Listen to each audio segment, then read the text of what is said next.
Hi, everybody. My name is Stephanie Kraft. I hope you're doing well. I've never done this before, but there are other people on YouTube who are also hypnotherapists, and they read transcripts from their sessions with clients if they're interesting. And so, I mean, there are even some people who videotape them, some people who read the transcripts, and that is what I'm doing today. I'm going to share with you a very interesting session I did a few years ago with a client. And just to give a little background here, I do something called Life Between Lives hypnotherapy. I also do past life regressions, and I do hypnotherapy for really anything that anybody wants to work on. Anything can be worked on in hypnotherapy. It's really not limited. Anything you could ever imagine. People come to me for help for everything, really. And I've been a hypnotherapist since 2004. And what's today? I don't know the date. We're all in quarantine right now. It's a Tuesday morning. It's April 7th. Yeah, I believe it's April 7th, 2020. And so just to give you an idea of the time frames I'm referring to with my career. And then in 2007, I went to Chicago to train with Michael Newton and the Newton Institute for Life Between Lives hypnotherapy. And that was a week-long training. Michael Newton passed away a couple of years ago, and that was the last training that he participated in. He had already retired, but he came out of retirement to come join our training, and it was wonderful. So Life Between Lives hypnotherapy, he wrote, by the way, Michael Newton wrote 2 books. Well, he wrote more than 2 books, but the 2 most popular books that people read by him about the Life Between Lives hypnotherapy. The first one is called Journey of Souls, and the second one is called Destiny of Souls. And those 2 books are his case studies. Not all of them, because he did thousands, but many of the case studies that he did. So in a Life Between Lives hypnotherapy session, we're taking the client down back into childhood, then into the womb. They explore themselves as a soul coming into a lifetime on Earth before they're born, and they're really on the other side when they're in the womb because they haven't crossed over into this world yet. So you can ask a lot of questions about, why did you choose this life? Why did you choose this family? Have you ever been on Earth before? Just many, many questions. And then from the womb, we take the person into another lifetime to explore that. It's always usually very relevant to the life they're living now, and it's very interesting and can be very healing and therapeutic. And then we take the person to the last day of that lifetime so that we can help them leave the body at the time of death, which is the way we all go home after every lifetime. So it's very natural for us. And so then we guide them out of the body and into the spirit world, where they go very naturally. And in the spirit world, in the afterlife, then they're in their soul state. So then we can ask them questions about their existence throughout all of their existence. Time, space doesn't really exist there, but about all their lifetimes, incarnations, where they've lived, everything that they wanted to do and learn about in this lifetime. We just explore this current lifetime, the past lifetime we just had visited, just a lot. Any questions they have, they can ask. We just explore so much. So that is the type of situation that I did with my client. Not necessarily a full Life Between Lives hypnotherapy session. I don't remember, but if that was what this was, but I have a long transcript of it that I typed up it up a couple years ago, which is why I don't remember if it was a full LBL or if we were just attempting a past life. But so the thing is that when I have a client who's doing a past life regression, what I do is I just end up doing the LBL, Life Between Lives, meaning I'll just guide them to the last day of that life and then have them leave the body, and then we do as much as we can within the time frame we have to explore themselves as a soul. So that when we get to that part of the session, they're literally channeling their soul. They're no longer speaking from the perspective. Like if it were me, I would no longer be speaking from the perspective of Stephanie. I would be speaking from the perspective of my soul, which is much greater than just Stephanie. The soul is the higher self, right? And it embodies all of our existences. And so the client is speaking, allowing the soul to speak through them. So it's a very interesting perspective to be asking the soul questions in relation to the client. Okay, so I'm going to go ahead and begin. I'm going to read the transcript. This was a female client. She came in to find out some more about herself, and in the beginning of the session, at one point after the induction, I brought her into a cave. This was part of wanting to help her heal her heart. And inside the cave, there was a wise being. This was a Native American woman with long gray beards, braids, long braids in her hair. She was like a grandmother and very comforting. She touched my client on the forehead and said, "You will remember."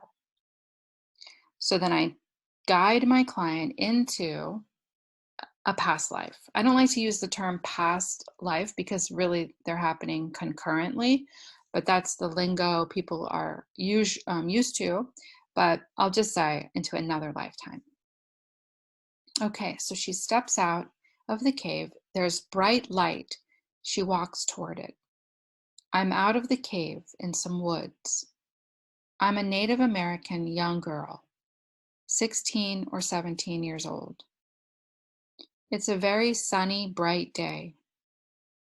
I'm walking towards a stream to drink some water. Across the stream, there's another Native American male.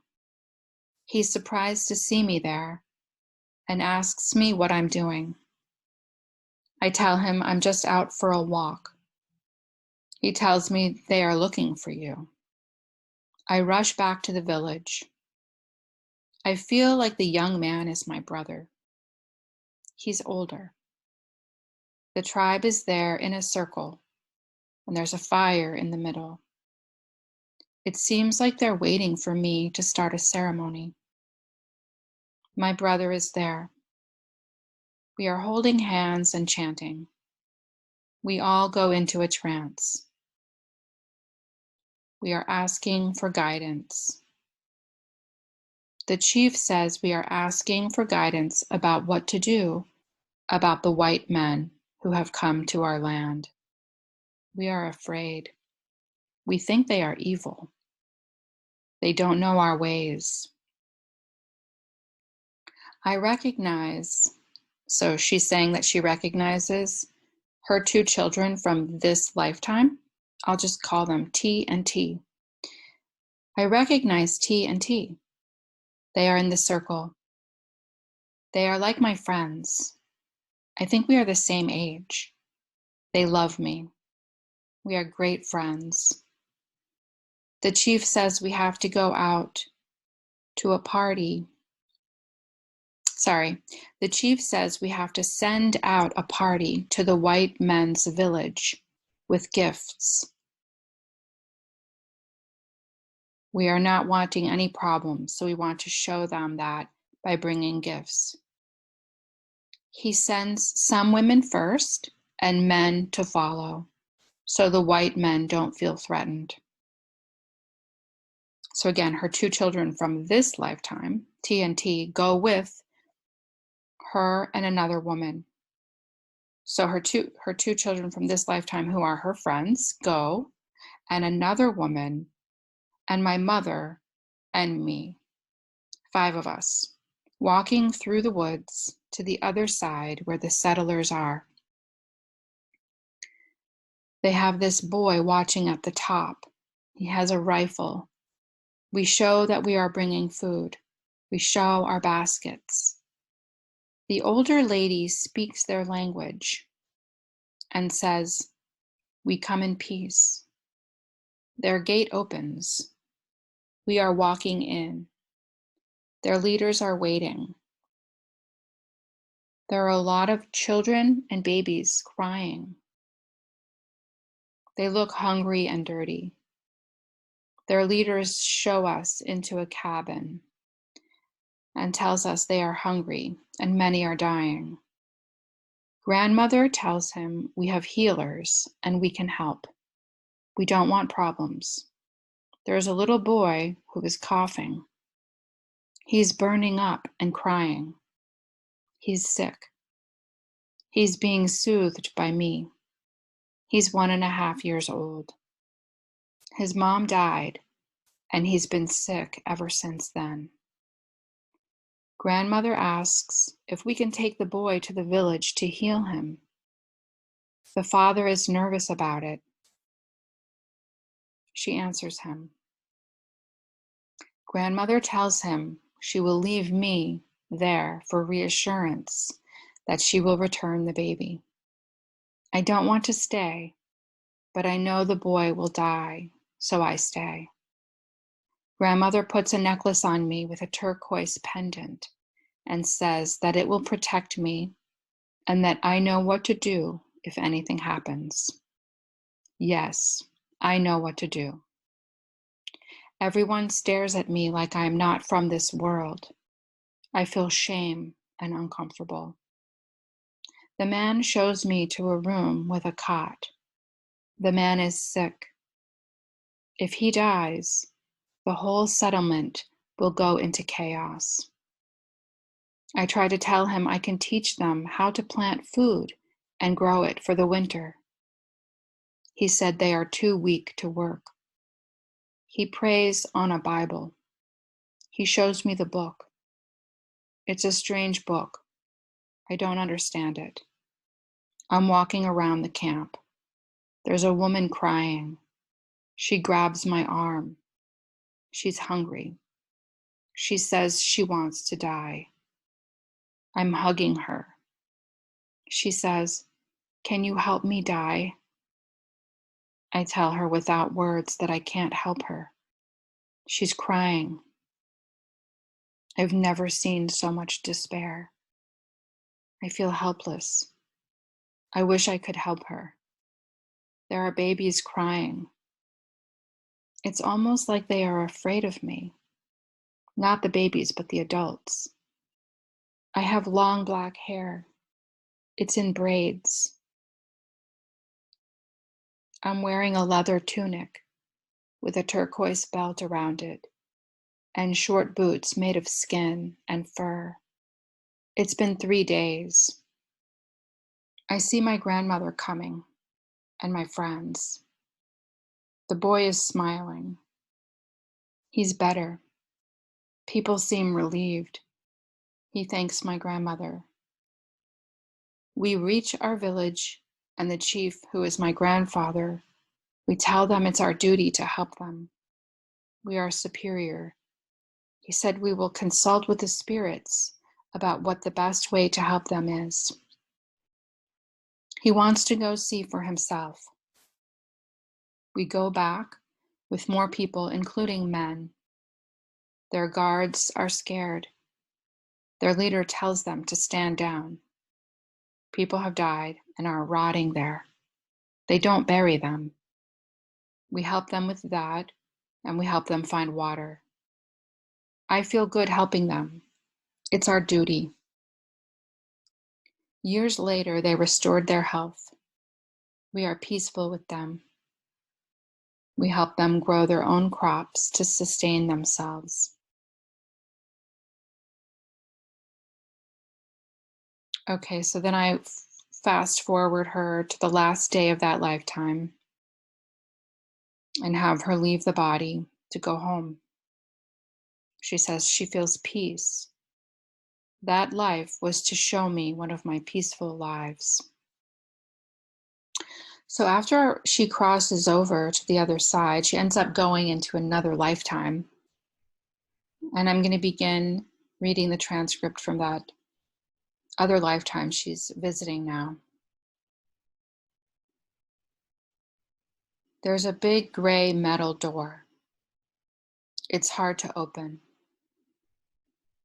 On the other side, there's a little being, like a gray alien with a long head. I'm really tall with long blonde hair. I'm a male. I'm wearing a silver suit. It's like a command center with buttons and screens. I'm in a hurry. We speak telepathically. I ask the being for help. I'm looking for coordinates. I need to be somewhere. He shows me. I thank him.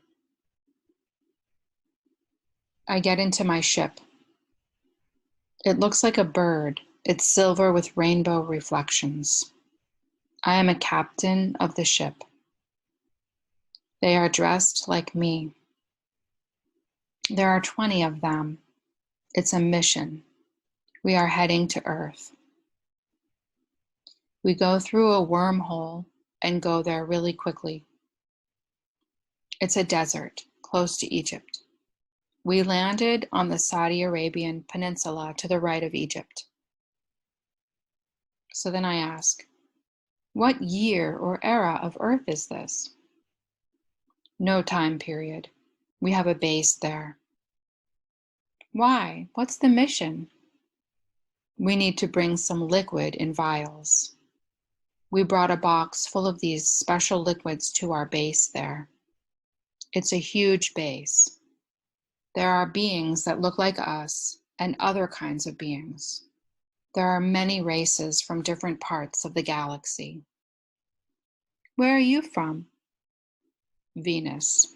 Not the Venus in our solar system, but another Venus in another solar system or universe.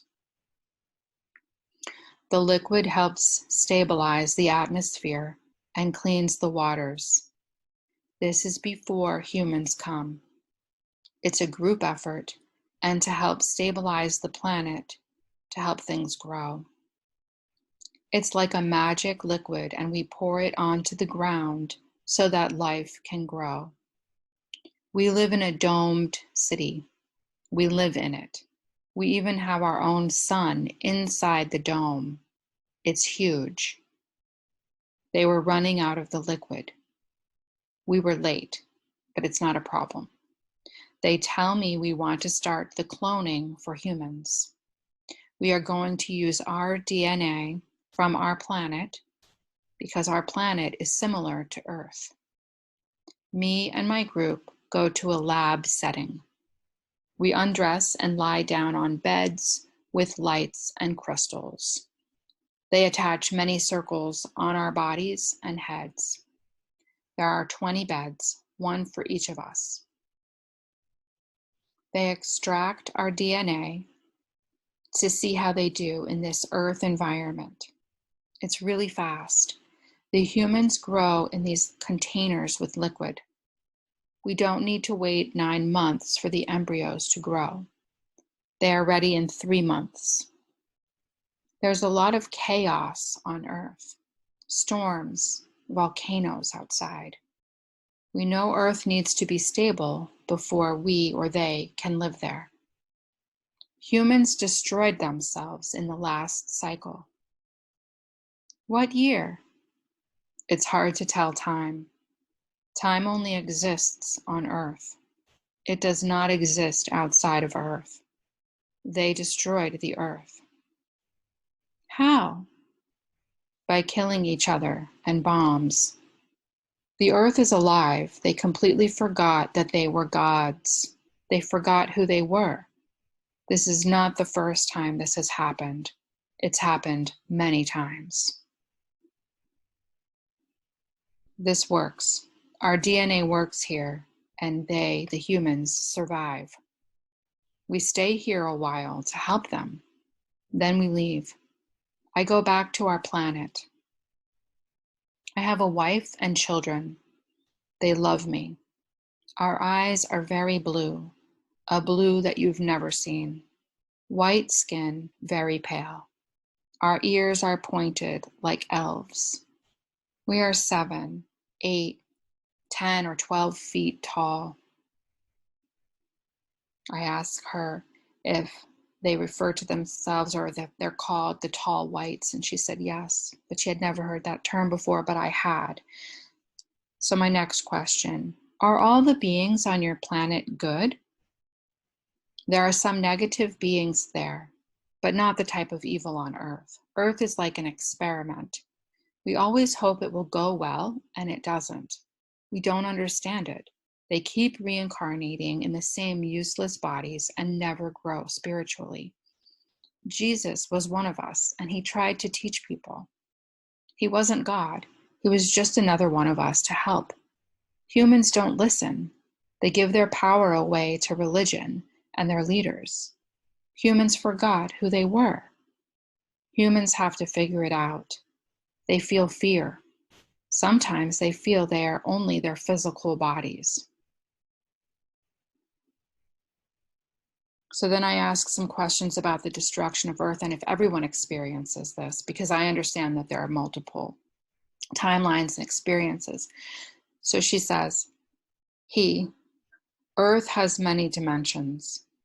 Some people with high consciousness ascend and do not experience being on the Earth dimension that is destroyed. Are there many beings from your planet living on Earth now? Millions from my planet are living on Earth now. Are there other beings who help Earth as well?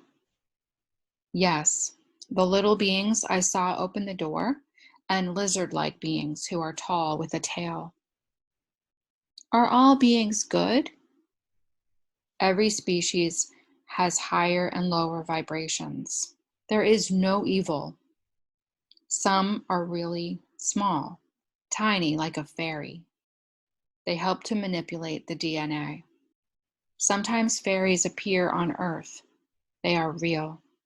They can go in and out of dimensions. So then I ask more questions and she answers, she's channeling her male alien self for the rest of these questions. He says, there is no evil, just low vibrations. Love is the only thing that heals. The lower vibrational beings, like a magnet, come to Earth because it matches their vibration. It's not evil, it's low vibrations. What can help my client? Sound healing. It can align her frequency in her body. How long do you live on your planet? What's the lifespan? Thousands of years. There is no time outside of Earth. And then we talk about how they leave their body and go incarnate into other realms and such.